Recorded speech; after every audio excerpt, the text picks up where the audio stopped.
ยกมือ10 นิ้วกราบนบนอบน้อมยังพระติรัตนแก้วเจ้าตั้ง3 ประการอันมีพระพุทธเจ้าพระสัทธรรมเจ้าพระสังฆเจ้าอันเป็นสรณะติเปิงตีเคารพนับถืออันสูงสุดในชีวิตกราบคารวะแตบไตไวยสาปารมีธรรมพระมหาเถรานุเถระเจ้าคณะพระสังฆาธิการภิกขุสงฆ์องค์เนนจุตนจุองค์โดยความเคารพ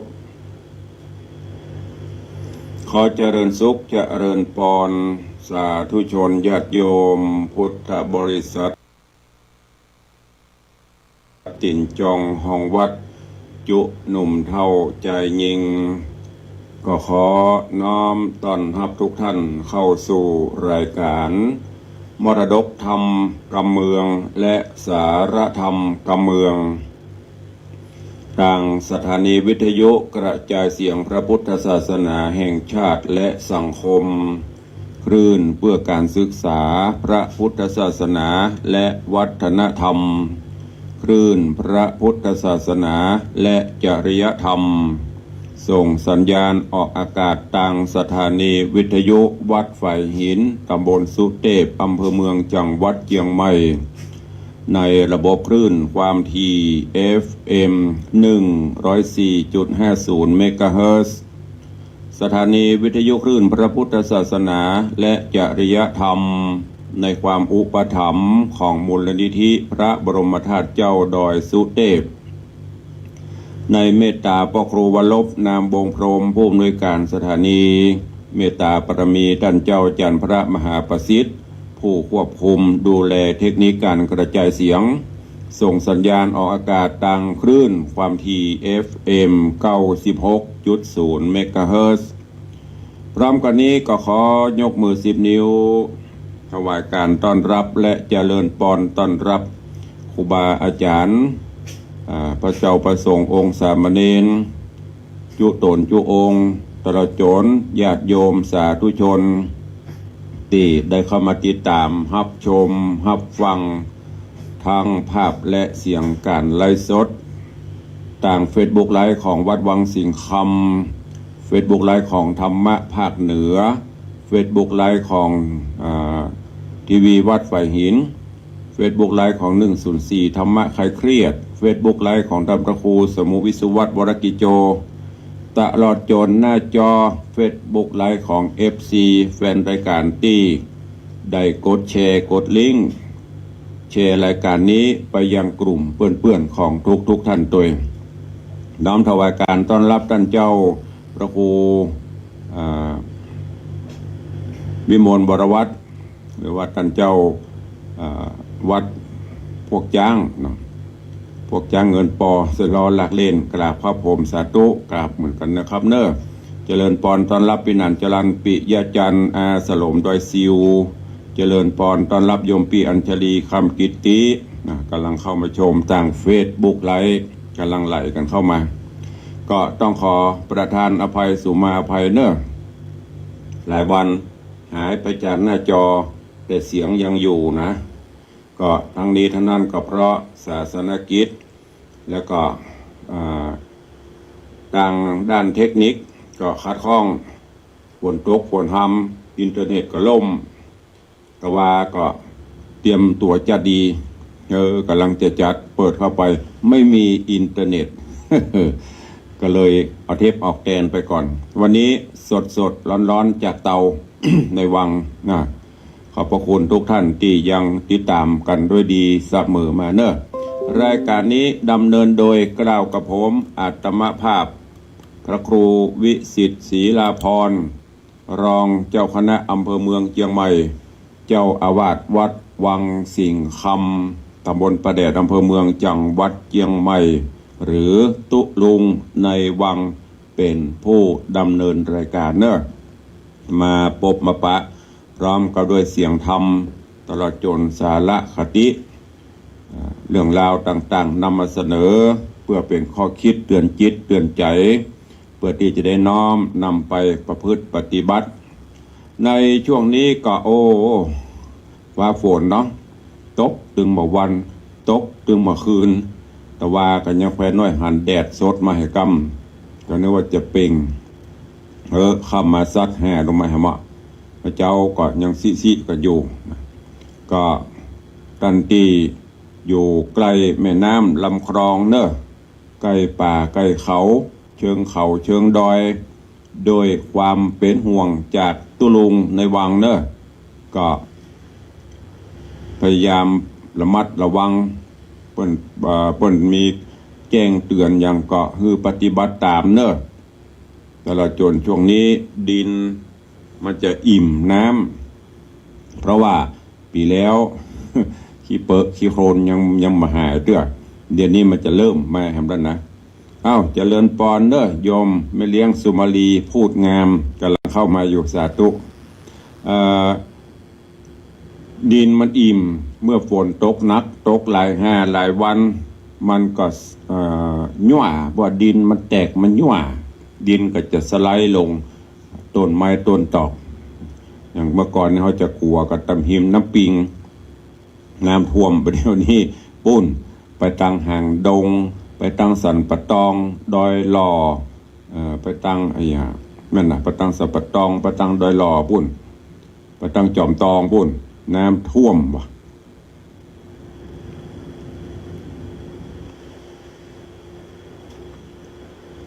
อย่างนี้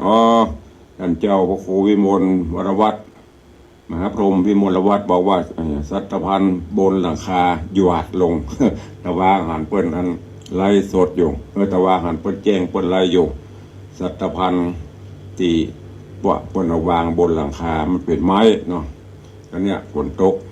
ได้รับผลกระทบเหมือนกันมันอิ่มเนาะพอมันอิ่มเข้ากาวอย่างที่เปิ้นเอาติดที่ยิงไว้มันก็ยั่วมันก็แตกไปกระตกลงมาเป็นอย่างซ่อมแซมเนอะธรรมคูเนอะ ใครจะห่วงบุญตะบนกลับไปได้เป็นอย่างพวกจ้างเงินปอเสียล้อลากเล่นแฮมก็เด็กกันแล้วของธรรมคูนะของผมนี่ยังปวดโทษ ก็เป็นกำลังใจซื้อกันและกันไปเจริญปอนสลาไม่งิ้วเนอะกาบไว้สาครับผมครับเจริญปอนเช่นเดียวกันเนอะก็เป็นห่วงซื้อกันและกันเนอะดูแลกันไปแต่ว่ากหันวัดฝ่ายหินก็ต้นไม้ที่มันแห้งต้นไม้มันแห้งตายแต่เพิ่นไม่ได้เอาลงปรากฏว่าลมกับฝนเอาลงเหี้ยไปฟาดใส่หลังคาหอบุรพาจารย์ดีที่มันปวดเป็นอย่างนักนะก็ยังเสียหายอยู่ต้องเปลี่ยนหลังคาเปลี่ยนประโลมอยู่หลายวัดวกจ้างสัตพันธ์ตีตั้งบนหลังคาประดับบนหลังคาหวาดลงมา ก็ช่วยกันซ่อมช่วยกันแปลงไปเนาะในช่วงนี้พี่น้องญาติโยมที่น้ำท่วมตั้งห่างดงตั้งหนองตองตั้งอย่างนี้ก็เป็นกำลังใจเนอะดีมันยังมันนักเด้อมันกำลังทดสอบเตรียมความพร้อมกันภัยที่เคยโดนปีก่อนก็ปีแล้วปีซื่นนี่จะไปประมาทเป็นยังนี่ข้าโยมาเป็น40-50 ปีเคยหันสักเตื้อนะอันนั้นดันระวังให้ดีอย่างเนี้ยหมู่บ้านทวีทรัพย์เนี่ยหิมวัดก่อนปหลวงบอกระวังเนอะน้ำกำลังมาเป็นยะผมอยู่นี่3-4 ปีน้ำประท่วม ไม้หลังทำกรรมไปมีเปียงคอปุ่นนะเดี๋ยวอะไรก็เกิดขึ้นได้เนอะภัยธรรมชาติเกิดขึ้นได้เสมออย่าประมาทอันไหนที่มันแก้ได้อันไหนที่มันเตรียมพร้อมได้ก็แก้ปัญหาไปของต่างๆในช่วงนี้มันจะเข้าหน้าฟ้าหน้าฝนและปีนี้ก็รู้สึกว่าฝนมาเยือนเจ้าตั้งแต่เปิ้นเข้าอินทขีนมาละตกตึงมาวันตกตึงมาคืนผู้จารย์เป็นนานแทนคุณว่าได้หน้าที่ขอบฟ้าขอบฝนเป็นหน้าที่ของหมู่เฮา หน้าที่ป้องกันเป็นหน้าที่ของทางราชการบ้านเมืองอีโลก็แม่นเนาะฝนมาตกก็บอกให้ตู้เจ้าทำป่าจ้อน แปลงนั่นแปลงนี่ไม้น้ำนองไม้น้ำมาแปลงหุบนกหุบปลาทำแห่แมวแห่อย่างกันมานี่เดี๋ยวมันตกลงมาได้ เจริญปอนเจ้าน้อยเนอะช่วงนี้ธุรกิจเปิดเจริญเนาะหันเอาตังรถขึ้นนอก โมดนาสาธุด้วยกันเนอะเจ้าน้อยนี่ก็ จะว่าก็หันเปิ้นอย่างก็ตานโลงศพตุเจ้าโลงศพเนนตุเจ้าสันปะตอง1 รูปสามเณรที่ไปอย่างก็ม่วนงานเขาเจ้าเนาะครับว่าไปซ้ำไปเติมละอ่อนเนอะใบละอ่อนเพราะว่าเด็กเนนก็คือเด็กฝนตกฝนทำปากันไปเล่นน้ำตกห้วยแก้ววังบัวบานกะไปจมน้ำใช่เป็นสามเณรวัดอย่างปะตานนี่ก็ขอแสดงความอาลัยแสดงความเสียใจกับศรัทธากับญาติโยมตัวเจ้าน้อยเปิ้นก็ใจบุญสุนทานเนาะได้เชิญชวนเปื่อนในเฟซตัวผู้รู้จักมาคุ้นช่วยกันตานลงตานล่องก็อันนี้ก็เหมือนกันใครที่ติดตามเฟซบุ๊กเปิ้นใครตานก็ร่วมกันไปเนอะคนละเล็กคนละน้อยของตุ้ลุงบัลโลยเนอะเจ้าน้อยเนอะ ฝ่ายสาธารณสงเคราะห์ศึกษาสงเคราะห์ได้ฟังชื่อมาสงเคราะห์นะปดโตเนี่ยลอมฟุกดีๆก็จะได้ช่วยกันไปเนอะขออนุโมทนากับเจ้าน้อยตัวที่ได้หันความสำคัญหรือว่าได้เปิ้นห้องอย่างหันใจยามตกได้ยากก็ช่วยกันไปเจริญปอนกุโยมสรินทิพย์บุญเลิศเนอะนำกราบไหว้สาเจ้าสาธุอนุโมทนาตัวก็เข้าสู่หัวใจรายการก่อนเนาะก็เดี๋ยวเขาก้อยมาพบมาปะกันเดี๋ยวไปว่าอย่างโจโลเข้ามาได้ฟังน้ำฟังธรรมก็อย่างหูผีเบาเลยนะฟังธรรมเทศนาก่อนวันนี้เอาธรรมเทศนาเรื่องธรรมสังเวชเนี่ยธรรมสังเวชก็ฟังว่ามันเป็นจะได้โปร่งสังเวชกันเพราะในช่วงนี้อย่างที่ท่านเจ้าน้อยเพิ่นจะออกนั่นน่ะสังเวชเกี่ยวกับร่างกายกับอย่างเขาเนี่ยลองฟังแล้วก็คิดพิจารณาไปใจโปร่งสังเวชกันเหี่ยพ่องสละกิเลสตัณหากันเหี่ยพ่องความโลภความโกรธความหลงความระแวงอย่างต่างๆนี่ก็พยายามสละออกไปโปร่งสังเวชกันเหี่ยพ่องเพราะวันหนึ่งเราก็จะต้องพลัดพรากจากไปบ้านเคยอยู่อู่เคยนอนหมอนเคยหนุนผัวเคยกอดเมียเคยหวานเนาะเจ้าน้อยเนาะก็ต้องปัดต้องพรากกันหมดได้สักอย่างมีเงินล้นฟ้าก็เอาไปได้เพราะนั้นก็สละให้พ่องยกใจเมื่อเป็นตานไปตามที่เฮาจะหิมาหาได้ตานไปแล้วเฮาสบายใจตานไปเตอะบ่ต้องไปซีเรียสบ่ต้องไปเครียดไปหยังบ่ต้องไปตราม่ากันหยังเฮาเต็มใจตานเฮาก็ตานไปเต็มใจทำบุญเฮาก็ทำไปแต่ถ้าไม่เต็มใจไม่อยากทำก็อย่าทำแล้วบ่ได้บังเกิดประโยชน์นะใดๆทั้งสิ้นเนอะตุลุงเคยเสนอตลอดบุญคือความสุขใจสิ่งใดก็ตามที่เฮาทำแล้วสุขใจบ่เดือดร้อนไผบ่เดือดร้อนตัวเก่าบ่นำมาเล่าซึ่งความเดือดร้อนมาเสื่อมเสียชื่อเสียงวงตระกูลเป็นประโยชนะโดยรวมอันนั้นแหละทำไปเถอะต้องไปอันโน้นอันนี้อันนั้นก็บ่ถูกอันนี้ก็บ่ดีอันนั้นก็ผิดอันนี้ก็บ่ถูกนะโอ้ถ้าอีบ่ได้อย่างนั้นเนอะ จะได้นั่งเหงาโกกงกอยู่บ้านไผบ้านมันนะก็ฝากไว้เนอะเอาละเข้าสู่หัวใจรายการของมรดกธรรมกำเมืองเสียก่อนก็เดี๋ยวใต้รายการก็มาพบมาปะกันทำกรรมเนอะเชิญทุกท่านตั้งอกตั้งใจฟังพระธรรมเทศนาปืนเมืองเหนือเรื่องธรรมสังเวชตอนแรกณโอกาสบัดนี้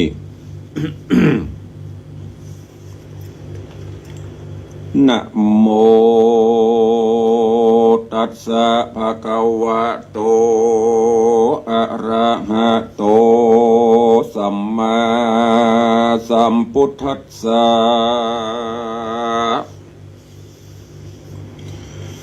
อิตังทุกขังอริยสัจจังจติปิทุกขาจาราปิทุกขามรณัมปิทุกขันติสาทะโวโดราสะปุริสะตั้งหลายมวลหมู่อันอยู่ท่าฟังธรรมจุงปากันจำแจ้งที่เอาเป็นที่สอนใจ เป็นอุปนิสัยสืบต่อตั้งใจล่อตามธรรมอย่าเบนหลังตำโอฟู่ตั้งใจอยู่ในโอวาทกรรมดีอย่ามีจิตวิถีสอดส่องอย่าเตียวตองเข้านอกออกในอย่ามีใจติดของใจอ่วงออมกันงานเฮอใดตัดบันกรรมอันเป็นบาปอุตสาหะขณะฟังธรรมจุงตั้งโสตางามภาษาติดไล่ลวดดาฟังปากันจำแจ้งที่จักได้เป็นตีอาสรายเพื่อเฮือได้พ้นโลกทั้งหลายอันเวียนตายและเวียนเกิดบ่พาเสดสักประการฮือหันตั้งนิพพานที่แจ้งดังจักกล่าวแทงเทศนานีแลปะหูตุขายังกะโยอันว่าความทุกข์ตั้งหลายในโลกแสนเศร้าโศกเตดนักหนาก็เกิดเพื่อกิเลสตัณหาปาฮือเกิดทุกข์มีความลำบากเตดนักหนาตัณหาสามประการเกิดได้แก่กามตัณหาความปรารถนามักใคร่เอาใจฟักใฝ่แต่อันดีงามมันติดตัวตามบ่ได้หยุดหย่อนบ่หูผ่อนวันยามติดโดยรูปงามและนามปัญจขันธ์ตามตั้งหาลวดมาเป็นข้าแห่งตัณหาใจแน่นหนาโดยกิเลสบ่มีเขตบางเบาลวดมัวเมาแสนสัมตุกยากพร่ำบ่กลัวคามตัณหาตามเน่งหนีบฮ้อนให้รีบเลลนตุกโดยลูกผัวเมียตนโดยทาลนหาเลี้ยงปากตุกโดยกรันยากก็พอประมาณทุกโดยวิอาการบ่มีวางจองนอนตันหานองปาไปเป็นทุกไปในและไปนอกฮ้อนให้ปอกกาญาภาวะตัณหาซ้ำอะไรติดของในภาวะห้องเขตสงสารบ่พันเอานิพพานไว้รอดดับทุกข์ทอดกังวลผาธนาเกิดในเมืองคนและจันฟ้าผาธนาน้อยโลกลาบ่มีที่สุดผาธนาเป็นเทวบุตรดิบเตศผู้วิเศษจักรวรรดิราชามาผาธนาใครใดสัมปติตั้งหลายวิภวะตัณหาซ้ำมีความมุ่งหมายเมื่อใดประสบความทุกข์ยากและถูกต้องโลกธรรม8ประการเมื่อยามทุกข์ผ่านก็ว่าตายเหียดีกว่าเหตุบ่หูโลกแน่ยังมีเข้าใจว่าเป็นผีดับวอดบอกกลับปอกทีโล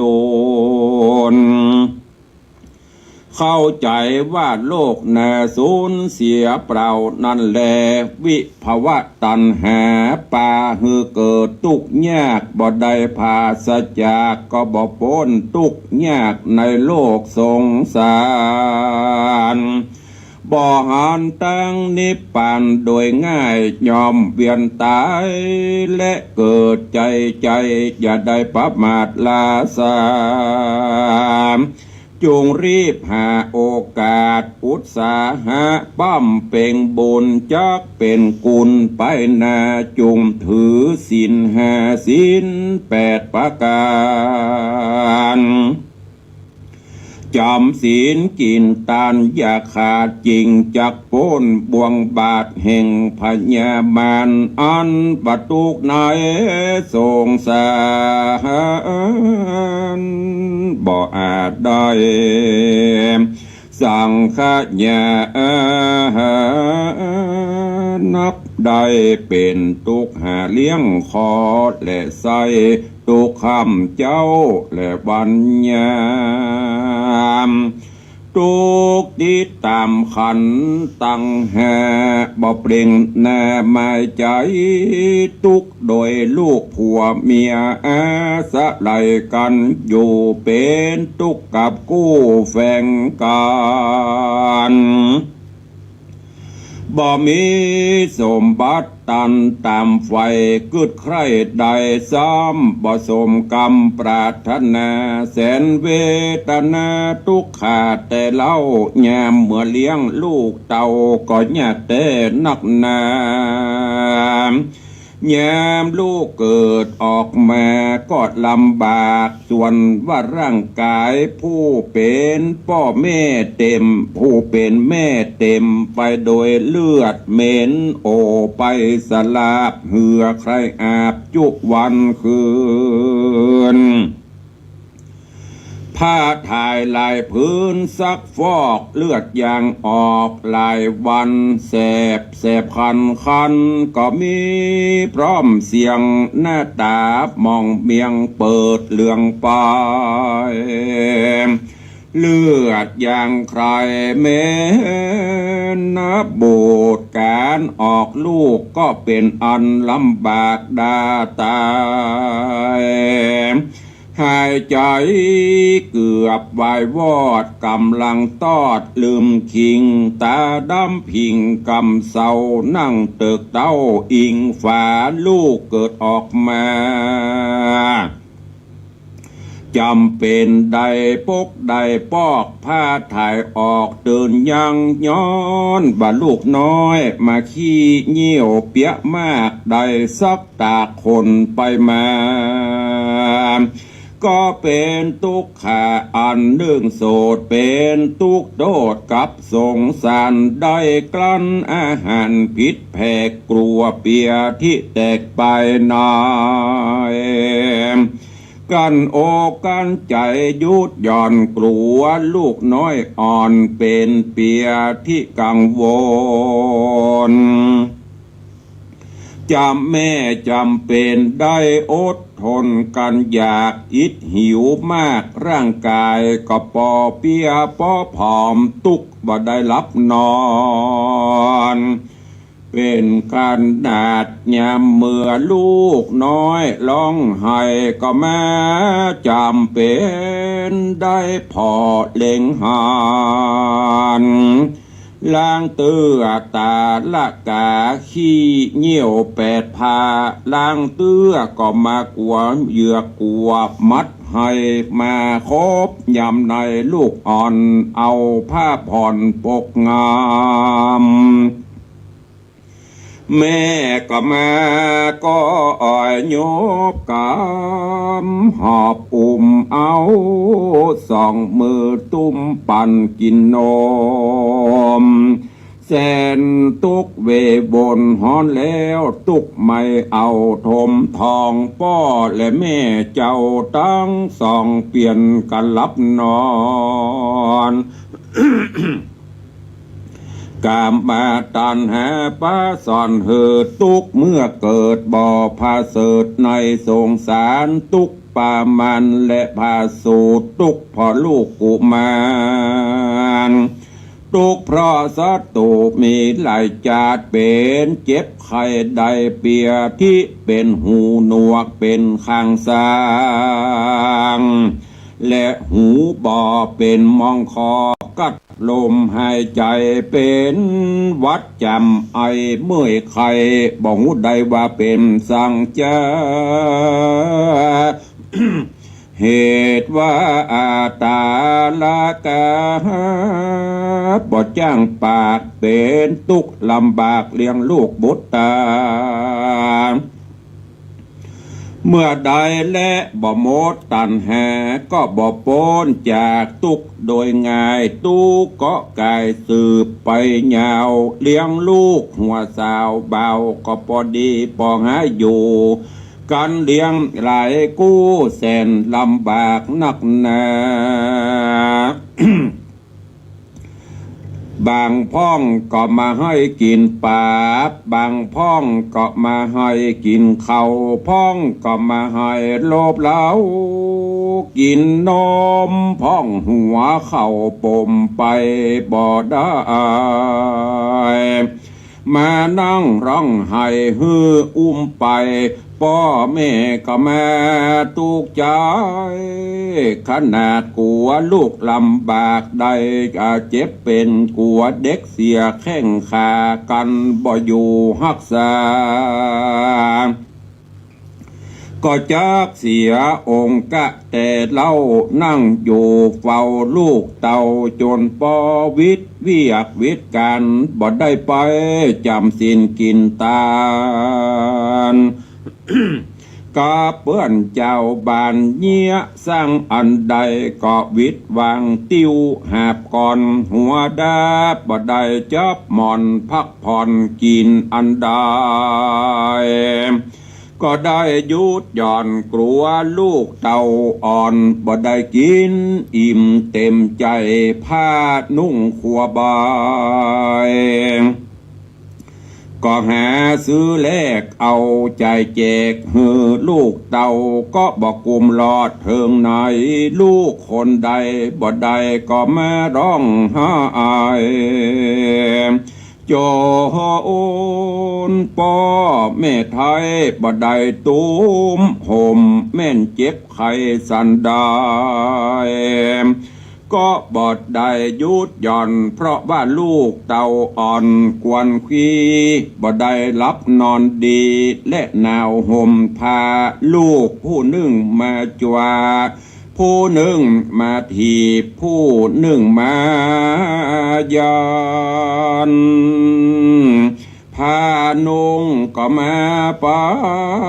นลัวโหลดซ้ำมาเม็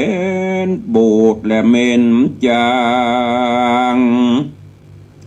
เหือใครยางติดแปดขี้และเหี่ยวแวดตาตนแสนเวบนในสงสารในสงสารวัฏโลกดังไผ่บดทุกโศกเสมอตนที่แต่เหมือนกันจุคนในโลกใดเมืองคนพ้องก็หนี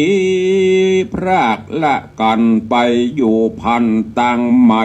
ละลูกน้อยไว้กับพ่อแม่มันดาแสนโศกาโศกให้โศกไม่แต่นอเป็นทุกขเวทนาอยู่ใจใจเลี้ยงลูกใหญ่แม่จนแก่ป้อยบ่มีกุล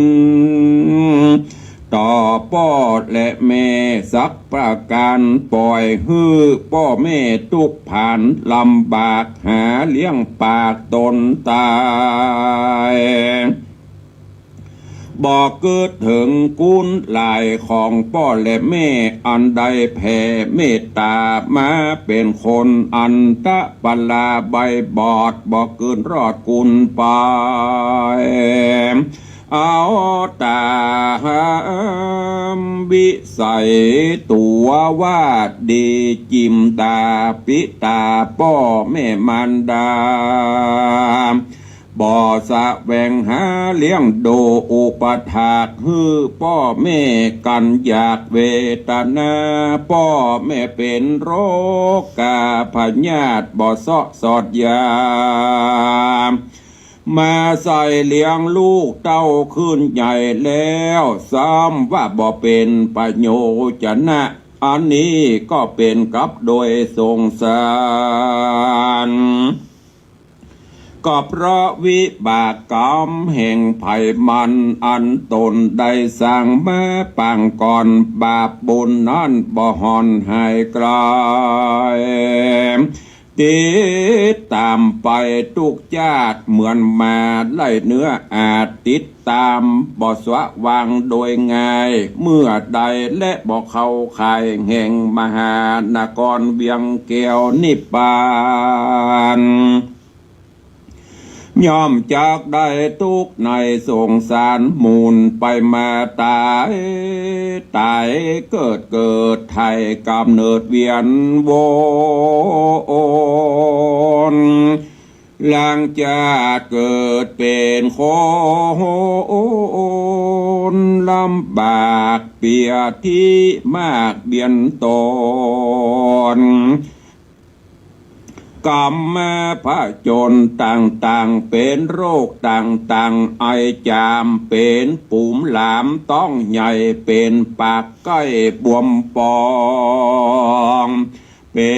นสองกองและลงเลือดเป็นบ้าดิ้นเดือดเมาโกเป็นสันโอและขี้คูเป็นฤทธิ์สีดวงออกหูตัวเป็นต้องมันปุ่มใหญ่ลำบากใจปอประมาณเป็นโรคกันและออกดอกเป็นสารออกในปุ่มเป็นขังซุ่มเจ็บปวดไปหน่อยใส่ยาปัจจุได้บอดถูกเจ็บปวดดูกในเอ็นเป็นเน็ดเย็นอัมพาตเป็นขี้รากสองกองเป็นคอปองติดต่อบ่มีไผ่พอกอยนอนทางเป็นตาปังและมืดหายใจฝืดอิดหิวเป็นจากคิ้วและฝีละอากเป็นขี้ขาดหิดกอฝีในคอในไส้กินบ่ได้ปั่นไป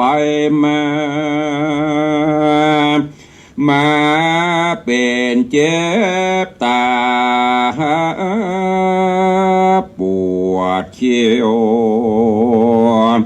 ยามเมื่อคบกินเกลน้ำมูกและน้ำลาย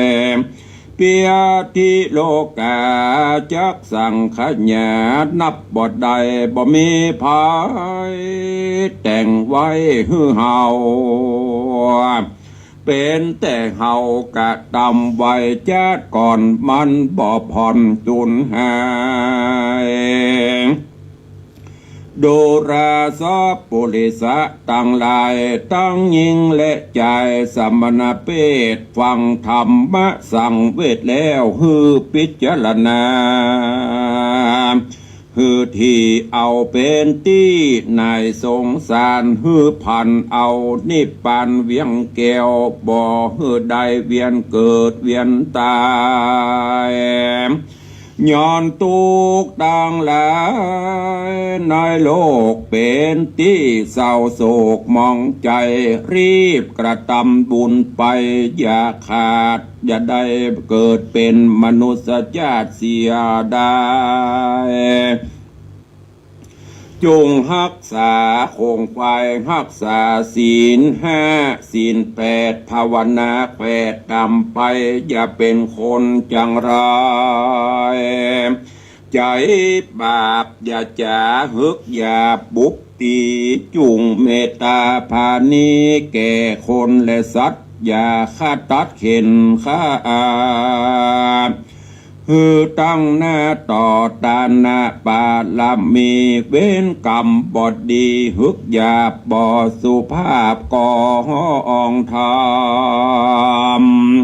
อย่าใจดำประมาทเฮอละนึกญาติเกิดเป็นคนดังพระทศพลกล่าวไว้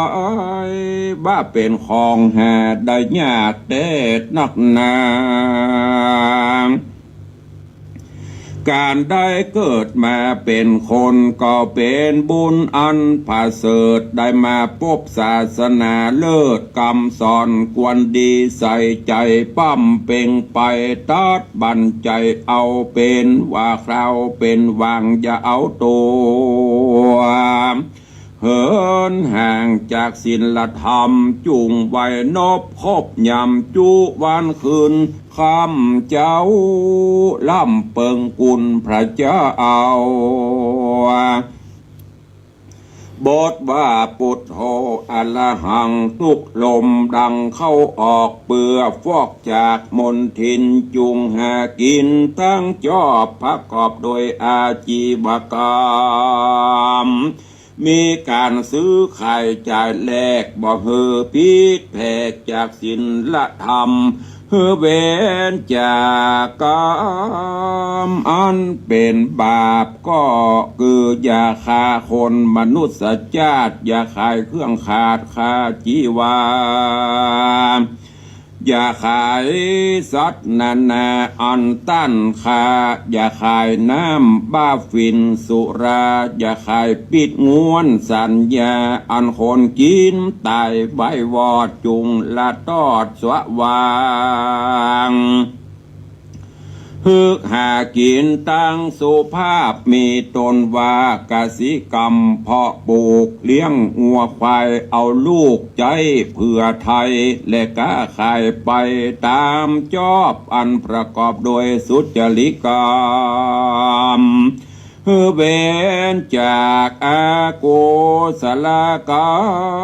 ม10 สิ่งหักษายิ่งเสมอกันดีมีกาญะอินทรีย์สะอาดอย่าขาดชีวิตสัตว์ตามอย่าได้ลวงลายลอกลอบอย่าประกอบกาเมสุมิจฉาจารอย่ากล่าวกำหันจุต้านอย่าได้คิดอันฮือเขาแตกผิดกันไปอย่ากล่าวเหาะใหญ่บาดเล่นฮือตื่นเต้นตกใจ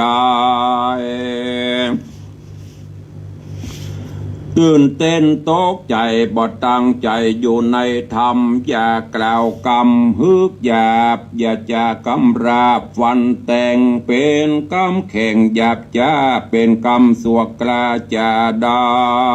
งฮือหักษามโนตวัน3 สิ่งอย่าโลภลำยิ่งเอาของต้านมาเป็นของตนอย่ากืดพระโจรพยาบาทปองอาฆาตผูกเวรกรรมอย่าหันพิษจากกองธรรมอย่าหันว่าเป็นกรรมจอบเม่นจิตอย่าแล่นสู่มิจฉาทิฏฐิมันจ้างคุยผ่ามังใจหวังอ้างการงานต้านจวนไปกะตามบุญกินตันหักษาศีลภาวนาก็อ้างว่าข้ามีการบ่สุขสำราญพร้อมควายกาน้อยใหญ่มีลายบอกคือถึงวันตายอันจักมาลอดตนจักใดตอดตุ่มเสียแม่นมีลูกผัวเมียจักเอาตัวบ่ได้จะเลยนาเนติตังขีญาสังวันนาวิเศษจะห้องเหตุธรรมเทศนาธรรมสังเวชตอนที่1ก็บังโกมสมเร็จสเดชวันนี้นำเอาธรรมเทศนาปืนเมืองเหนือเรื่องธรรมสังเวชมาเทศนาฮือพอออกไม่ออกศรัทธาสาธุชนทั้งหลายได้รับฟังก็สารธรรมฟังแล้วก็เก็บแกะก้อนไกเอาเนอะพินิจพิจารณาเอาไปใช้ในการดำเนินชีวิตประจำวันคนเราเกิดมาใจกรรมก็คือการกระทำถึงดีถึงบดีการทำกรรมดีเพราะว่ากุศลกรรมทำบดีก็คืออกุศลกรรม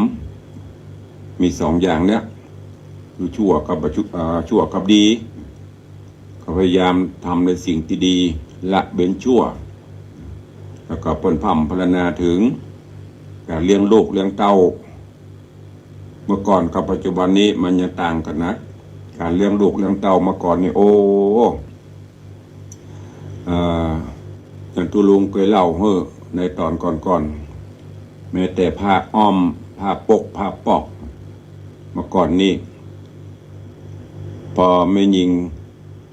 สุมาเตอะไม่ยิงที่เปิ้นมีต้องใกล้จะคลอดจะเกิด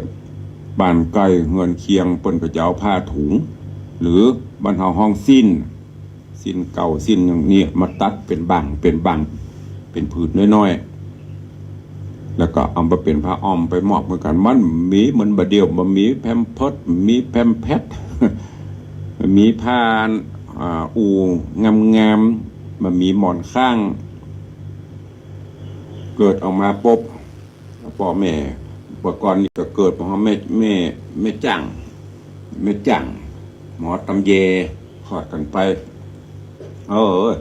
หมู่เฮาเจ้าข้านี่อายุ50ขึ้นไปนี่40ปลายแก่ๆ50นี่ให้ได้นอนเหมือนกันหมดอะนอนในดงเอาผ้าต่วมมาวง หันหน้าเจ้าวอแม่ก็ต้องอยู่บนห้องว่าอยู่เดือนอยู่กำอยู่เดือน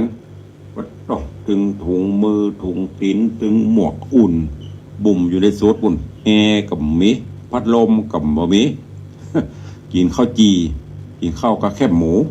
กินอันใดตีมันมีรสเผ็ดรสเค็มรสหยังก็กลัวเป็นอันตรายเพราะลูกต้องกินนม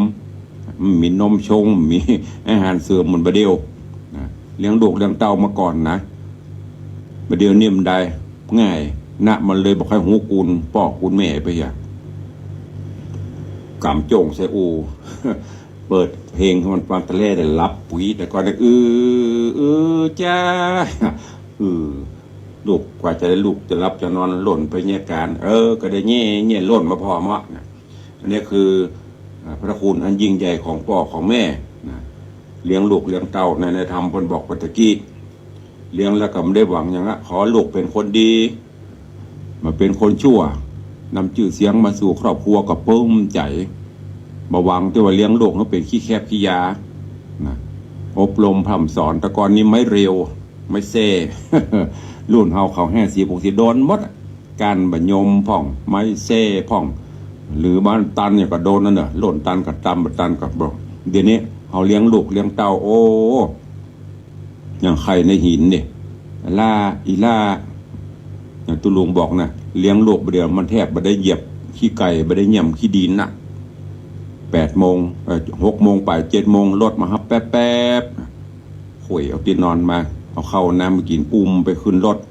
3 โมง 4 โมงรถโรงเรียนมาแป๊บสวะการหล่นไปลงรถเอาขนมให้กินเอานั่นให้ดูรุ่นเขานี้ไม่มีเลิกโรงเรียนมาโป๊ปายเอาหลัวขึ้นเฮือน ตักน้ำใส่หม้อจ่วยกันผ้าไม่ได้ร้อนกับไปร้อนผ้าโทรทัศน์กับไม่ได้ดูทีวีกับไม่ได้หันประเด็นนี้ประทบมันสบายมันก็เลยยิงไปบอกใครหูกูลปอกกูไม่เตะตั้นผู้เป็นพ่อเป็นแม่เบิ่มได้วังยังเลี้ยงไปเพราะนั้นญาติโยมทั้งหลายมันบอกมันเก่งมันเป็นค่าตัณหาของคนเฮามันเกิดขึ้นกิเลสตัณหาพาไปก็พยายามเอาศีลธรรมข่มจิตข่มใจประพฤติปฏิบัติจะไปประพฤตินอกศีลนอกธรรมมันจะนอกก็นอกไม่ดีจะไปแก่บ้องลงไปพยายามประพฤติปฏิบัติในศีลในธรรมศีล5ศีล8นี่ผัวเมียก็ถูกลงโป้งกันปรึกษาหารือกันวางแผนชีวิตของเราแล้วเราก็จะประสบความสุขนี่ก็ฝากไว้ค้างแหมตอนเนอะเดี๋ยววันพุธก็ค่อยว่ากันไปเนาะวันนี้ธรรมะสังเวชตอนที่1ก็ขอโป่งวางไว้ตะอีตุลุงก็คงไม่ต้องสรุปนะพอเทศไปนี่ก็เป็นน้ำเป็นกรรมฟังแล้วก็สามารถดึงเอาไปใจเอาไปพินิจพิจารณาได้ขอโป่งวางไว้เก้าอี้ก่อนเนาะขอบพระคุณครูบาอาจารย์อนุโมทนาบุญกับญาติโยมศรัทธาเนอะที่ติดตามรับชมรับฟังหลายท่านหลายคนตั้งหน้าจอ Facebook ก็ดีตั้งบ้านตั้งจองก็หลายเข้ามากันนักอยู่การฟังน้ำโดยเฉพาะทำเมืองเดี๋ยวเขาก็บอกว่าจะได้ฟังกันตุลุงก็พยายามรักษาไว้ครูบาอาจารย์นักเทศน์หลายรูปหลายองค์ก็ยังรักษาไว้อยู่พ่องเพราะว่าเดี๋ยวนี้มันเป็นบรรยายเป็นนักเนาะ เขาก็ฟังทำเมืองเขาพ่องก็ฝากไว้เนอะวันนี้ก็ก่อนที่จะได้เปิดน้ำไม้อุจากับญาติโยมศรัทธาก็ขออนุโมทนาบุญขอบคุณกับทุกท่านเนอะตามที่ตุลุงได้ประชาสัมพันธ์เชิญชวนในการร่วมบุญกุศลกับทางวัดวังสิงห์คำซึ่งก็จะมีงานทำบุญประเพณีสงน้ำพระธาตุใส่ขันดอก108ผู้คือเพื่อจะออกของ อินทขีนไผ่บัตรได้ไปหรือไปแล้วก็ตามก็มาทำกันมาใส่ขันดอกเพิ่มเติมได้ที่วัดวังสิงห์คำเนอะกำหนดการวันที่23 24 25เดือนหน้าเนี่ยเดือนมิถุนายนสุดท้ายเดือน9ดับนะก็เป็นงานทำบุญประจำปีใส่ขันดอกส่งน้ำพระธาตุและตาลต้นเงินเพื่อนำจตุปัจจัยสมทบในการก่อสร้างกุฏิสงฆ์โฮงหลวงของวัดที่กำลังดำเนินการก่อสร้างอยู่ในเวลานี้ซึ่งตุลุงได้เชิญชวนญาติโยมตาลต้นเงินก็ดีฮับสังฆทานก็ดีแล้วก็ฮับเป็นเจ้าภาพกระเบื้องมุงหลังคากุฏิซึ่งตอนนี้ฝนตกมาช่างก็เริ่มได้ทำกันก็จะขึ้นหลังคาละขึ้นโครงหลังคาแล้วก็จะได้มุงช่วยกันเนอะช่วยกันคนละไม้คนละมือจะได้ขึ้นอยู่จะได้ย้ายไปอยู่บ้านอยู่จองที่ดีเนี่ยเป็นว่าฝนบัตกหูเงินไปหัวไอ้อย่างก็อยู่ตูบอยู่ปางมันตุกนะอย่างเมื่อก่อนเนี่ยเล่งใครขึ้นมาแล้วบนโต๊ะนี่เมียในห้องตุลุงจำพรมมีเละตุ่มเปะเละเยอะตุลุงมันหัวมันเยอะมาหัวกับมันชั่วคราวตอนนี้แปลงห้องรับรองชั่วคราวโฮมกับเปียเอาออกตากกับได้เมนอัพเนี่ยผาธนาเทพบุตรเทวดาเจ้าทั้งหลายเศรษฐีใจบุญในทุนใจดีมาช่วยมาแล้วบวยๆเนอะปีหน้านี่เขามาได้อยู่เหรอก็ขอบคุณตัวเองใครจะรับเป็นเจ้าภาพสังฆทานถวายพระเจ้าประสงค์งานส่งน้ำพระธาตุเจ้าเจดีย์เนอะสังฆทานมี2ประเภทคือชุดใหญ่ชุดน้อยชุดใหญ่ก็ชุดละ1,000 บาทชุดน้อยชุดละ500 บาทพระเจ้าประสงค์นิมนต์มาถึง3 วันน่ะก็ประมาณ4-50 รูป4-50 หัววัดมาโปรดเมตตาใครจะรับก็รับช่วยกันเนอะแล้วก็กระเบื้องมุงหลังคาเป็นกระเบื้อง C-PAC CG SCG เคลือบแผ่นละ80 บาทเนอะแผ่นละ80 บาทใครจะรับเต่าอายุใครจะรับ5 แผ่น10 แผ่น2 แผ่น3 แผ่นก็ได้จะใจทั้งหมดประมาณ 6,500 แผ่น 6,500 แผ่นตอนนี้ได้ประมาณ200 กว่าแผ่นก็เชิญชวนทุกท่านร่วมโมทนาบุญด้วยกันวันนี้ขอบคุณอนุโมทนาบุญกับโยมปเลี้ยงธนวัฒน์โยมแม่เลี้ยงทัตพิชาสุสิงห์คำบ้านวังสิงห์คำนี้ผู้อุปถัมภ์อุปถากวัดวังสิงห์คำก็ได้เป็นเจ้าภาพปฐมฤกษ์เบิกฟ้าตั้งแต่ตุลุงประกาศมาก็มีโยมปเลี้ยงธนวัฒน์แม่เลี้ยงทัตพิชาเป็นปฐมฤกษ์รับเป็นเจ้าภาพน้ำปานะน้ำเลี้ยงญาติโยมเป็นจำนวนเงินแล้วก็ดอกบัวที่จะใส่ขันดอกเป็นจำนวนเงิน 10,000 บาทท้วนแล้วก็เป็นเจ้าภาพสังฆทานชุดใหญ่แหม11 ชุดเป็นเจ้าภาพสังฆทานชุดน้อยแหม10 ชุดเป็นเจ้าภาพกระเบื้องมุงหลังคาแหม108 แผ่นรวมเป็นปัจจัยทั้งหมด 36,000 บาท 36,000 บาทนอกจากนั้นอนุโมทนาบุญกับพี่นันจรันปิยจันทร์อาสลมดอยซิวตัวลุงของปนอาสลมพระพี่นันบ้านปนม้วนอย่างวัดเนี่ยเย็นจื้อพี่นันก็เป็นผู้อุปถัมภ์มาตลอดร่วมบุญกุศลมาคราวนี้เราเป็นเจ้าภาพสังฆทานชุดใหญ่2 ชุด 2,000 บาทพี่นันที่สมเตปินพี่นันที่สม7 สีอันนี้กับพิธาจารย์ปุจารมัคคณายกพิธีกรสัปปะชื่อดังของล้านนาเฮาท่านหนึ่งก็ร่วมเป็นเจ้าภาพเสากุฏิสงฆ์โฮงหลวง1 ต้น 10,000 บาทเป็นเจ้าภาพสังฆทานชุดใหญ่1 ชุด 1,000 บาทเนอะยมพี่ชิชบาหรือยมพี่สมพรรัตนังประเมิดวัสเกตสังฆทาน1 ชุดกระเบื้อง5 แผ่นโยมแม่อำไพกองราชแม่คือวัสเกตสังฆทาน1 ชุด พ่อเท่าพงไม่เท่าบังเอิญบุญชัยโยมพลตรีโยมแสงซาบุญชัยพร้อมครอบครัวลูกหลานแม่ริมเป็นเจ้าภาพสังฆทานชุดน้อย1 ชุดโยมพี่บัวคำสุวรรณโยมพรชัยใจเขียวเหลือดีผู้ช่วยศิลาบ้านวังสิงห์คำนี่ก็เป็นเจ้าภาพสังฆทานชุดใหญ่1 ชุดกระเบื้องแหม12 แผ่นเป็นเงิน 1,960 บาทแม่จันเปงปิงพยอมบางสิงห์คำเป็นเจ้าภาพสังฆทานชุดน้อย1 ชุด500 บาทโยมนิกรชัยบุตรพร้อมครอบครัวบ้านวังสิงห์คำเป็นเจ้าภาพสังฆทานชุดใหญ่1 ชุดแล้วก็โฮงตาลที่จะเลี้ยงดูปู่เสือญาติโยมศรัทธาแห่ง1 โฮงเพื่อจะมาโฮงตาลในวันที่25วันสุดท้ายของงานแม่ประณีโยมแม่ประณีพยัคฆ์ไคหพลพร้อมลูกหลานบ้านหนองแต้นเป็นเจ้าภาพสังฆทานชุดใหญ่1 ชุด 1,000 บาทแต่ว่านี่ส่งภัตตาหารมาถวายไปแหมขอบคุณกับโยมแม่ประณีเนอะตอนนี้ก็เหลือแม่ประณีเหลือสิงใต้ชายกลางสิงเหนือก็ไม่ได้ติดต่อไม่ได้ไปเยี่ยมนะเหลือชายกลางกับเสือใต้ขอบคุณอนุโมทนาบุญแม่นงยาวบุญช่วยพร้อมลูกหลานบ้านน้ำบ่อเย็นสถาวัดหอนี้ก็เป็นเจ้าภาพสังฆทานชุดใหญ่1 ชุดโยมแม่สุพรรณีเมืองมานางสาวทันชนกเมืองมา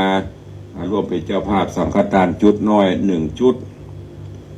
โยมแม่สายทองมณีวันประแดดเป็นเจ้าภาพกระเบื้อง5 แผ่นพ่อแก้วแม่ปั่นแดงตาน้ำบ่อเย็นร่วมเป็นเจ้าภาพสังฆทานชุดน้อย1 ชุด500 บาทโยมพ่อบุญธรรมโยมแม่รัตนาสั่งคำฟั่นบ้านโป่งหนองเบียงป่าเป้ายังไฮเป็นเจ้าภาพกระเบื้องมุงหลังคา5 แผ่นแม่อ้วยมอนจันทร์คำแสงบุญดอยสะเก็ดพร้อมลูกหลานเป็นเจ้าภาพกระเบื้องมุงหลังคา4 แผ่นป้อนานประพัดแม่จันศรีดวงแสงสันประซักหันแก้วเป็นเจ้าภาพกระเบื้อง5 แผ่นโยมแม่สุพรรณีอิมังปากร้องปะซางร่วมเป็นเจ้าภาพกระเบื้องมุงหลังคา5 แผ่น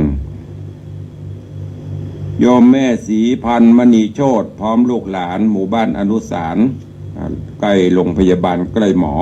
เป็นเจ้าภาพสังฆทานชุดน้อย1 ชุดกระเบื้องมุงหลังคา12 แผ่นเป็นจำนวนเงิน 1,500 บาทแล้วก็มีป้าศรีแม่เพียรชัยพนัสกองขิงห่างดงเป็นเจ้าภาพกระเบื้องมุงหลังคา6 แผ่นก็ขอบคุณอนุโมทนาของภัยตกหล่นเมตตาแจ้งตู้ลุงด้วยเนอะบางเตื้อโยมเปิ้นโทรมาอยู่ตั้งนอกเด็ดลุงจะจดเข้ามาลืมไปก็มีใครที่จะหอมตู้ลุงแล้วตู้ลุงบ่ได้ประกาศตู้ลุงลืมไปนะโดยเฉพาะ FC ตั้งขึ้น96หลวงหลายโทรเข้ามาเตื้อตู้ลุงก็ลืมก็เมตตาได้แจ้งเข้ามาตัวญาติโยมต่างหน้าจอ Facebook ไลฟ์ครูบาอาจารย์ท่านเจ้าด้วยเนอะใครเมตตาใครร่วมบุญกุศลกับทางตุลุงกับทางวัดวังสิงห์คำสามารถติดต่อสอบถามแจ้งความจำนงได้เนอะงานเราจะตานต้นเงินจะตานกระเบื้องกันในวันที่23 24 25หรือท่านจะโอนปัจจัยเข้าร่วมโมทนาบุญก็ได้ที่หมายเลขบัญชี423308580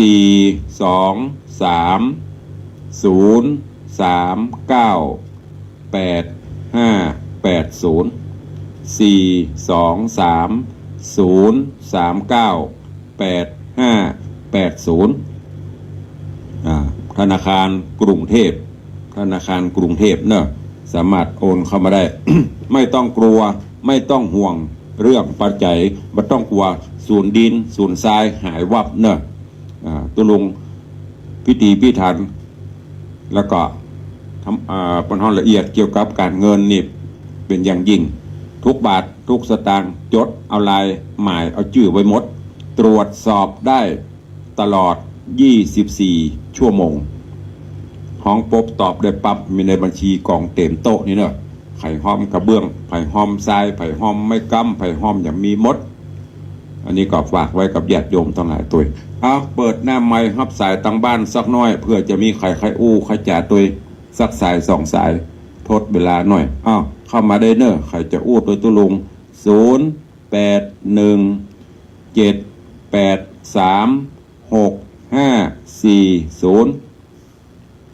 ทาง Facebook มาหลวงหลายเนอะช่วยกัน เป็นสะพานบุญก็ได้เนอะใครมีเปื่อนมีฝูงทางเฟซบุ๊กสามารถแจ้งบอกกล่าวกันไปได้ร่วมโมทนาบุญกับต่างวัดวังสิงห์คำได้เนอะกระเบื้องมุงหลังคาซีแพค SCG แผ่นละ80 บาทต้นเงินก็ตามเจตนาศรัทธาใครจะห่วมก็ห่วมไปเอาเข้ามาเนอะมีก็ต่างบ้านต่างจองขึ้น96เขาก็ดี104ก็ดีแต่ว่านี่ต่างคลื่นสีขาวปลิงแต่ตุลุงเน็ตล่มไม่ได้จัดสักคำแต่ยังมีญาติโยมโทรอยู่เจริญปอนดีครับเมืองแกนครับเมืองแกนจะเอากี่แผ่นกระเบื้องใจเย็นโอ้เย็นเหมือนน้ำลวกไก่เนาะฝนก็หัวไปเมินอย่างนี้ก็จะตานมันผูกวัดพือนี่23 24 25ไปเมินอย่างนั้นไปครับไปจะไปท่านนี้มาตึกนี้เนาะสาธุนะพอเด้ออนุโมทนาสาธุหยอกเล่นเปิ่นป่อเมืองแกนพัฒนาชื่อแต่มันจังประจำนะอย่างยมพี่ชิดชบานะจุเอาในเฟซชิดชบานี่บอกเมืองแกนเขาก็ห้องกับเมืองแกนเขาจะจำแหมสักสายมีไหม0817836540หยอกเล่นไปแล้วเนอะจะโทรก็กลัวตุ้ลุงขอกระเบื้องบ่ขอตามนาบุญชิ้นนำบอกทางบุญเขาแล้วใครจะร่วมก็ร่วมถ้ามันอึดอัดลำบากมีก็บ่เป็นอย่างเนอะยกมือใส่เก้าใส่หัวที่ฐานจิตเอาการทำบุญสุนทานอย่างที่วัดนี่ญาติโยมต่างหลายไม่ต้องห่วงจะไปหันว่าเป็นข่าวโอ้บะหอมละกลัวนะไม่ต้องห่วงทุกบาททุกสตางค์รับผิดชอบสำหรับที่วัดนี่เนอะรับผิดชอบตุลุงโจทย์หมดกลัวหอมเปิ่นนะตุลุงย้ำตลอดแต่ลืมบอกตัวเนอะจะได้จดเอาลายใหม่เอาชื่อเช็คได้ตรวจสอบได้ไม่ต้องกลัวมีไหมเอ่ยใครจะร่วมอู้ตัวในวันนี้โทรศัพท์เข้ามาได้ขอบคุณเนอะพี่น้องญาติโยมครูบาอาจารย์ FC ทุกท่านที่เป็นกำลังใจทางหน้าจอ Facebook ไลฟ์แล้วก็ขอบคุณตาม Facebook ไลฟ์ของธรรมะภาคเหนือนี่เพิ่นจะแชร์จะลิงก์สัญญาณออกตลอดแล้วก็ของท่านพระครูสมุวิสุวัตตัวของญาติโยมคนหลายท่านที่กดแชร์ออกไปตุลุงกับไปไล่พอนะให้แชร์ไปแชร์พอมันถึงออกกันหมดอะ แชร์ไปในกลุ่มอันเนี้ยสิ่งที่ดีแบบเนี้ย ที่ปล่อยแม่แชร์ไปเถอะแชร์ธรรมะแชร์เสียงธรรมแชร์สารคติแชร์ไปอันที่มันบดีนะขอเมตตาเหยียบเงี่ยมจะไปแชร์ไม่มีประโยชน์ใดๆอ่านแล้วใช้ปัญญาพินิจพิจารณาว่ามันผ่านไปอย่างตึกเฮาฮั่นเปาะที่มันบดีนะข่าวสารอย่างที่มันเป็นทางลบหรือลบเฮาก็บ่ฮู้มันทำบ่ได้อยู่กับเปิ้นบ่ต้องแชร์ลบทิ้งต้องดูด้วยว่าอันไหนควรแชร์บ่แชร์อันเนี้ยตุลุงตัวแนะนำดอกเชียร์ให้แชร์ปฏิทินเด้อเพิ่นได้ฟังเบิ่งได้เก็บไปคิดพิจารณาเป็นบุญเป็นกุศลกับเฮาตัวอันที่มันบ่ดีเนี่ยอันอย่างฮู้ผีเบาไร้สาระมันต้องไปแชร์ไม่ได้ประโยชน์เฮาก็เป็นบาปตัวแหมบาปซ้อนบาปเป็นดับเบิลบาปนะนี่ฝากไว้กับญาติโยมทั้งหลายตัว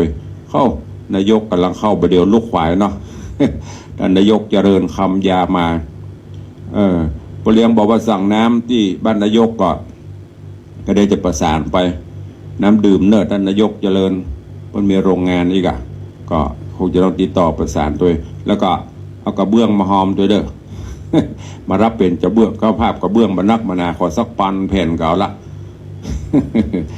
เอาแล้วเนาะอู้ไปเวลาหมดแล้วกรรมใดที่อู้ออกไปบัถูกต้องตามตำนองกรองธรรมขอประทานอภัยสู่มาอภัย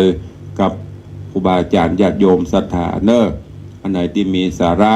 อันไหนที่มีประโยชน์นะฝากนำพิจารณาเอาไปใช้ในการดำเนินชีวิตประจำวันนี้ขอคูณเกี่ยวเจ้าทั้ง3แต่พิบาลปกโฮมทุกท่านให้มีความสุขกายสุขใจให้มีสุขภาพพระนามัยสมบูรณ์แข็งแรง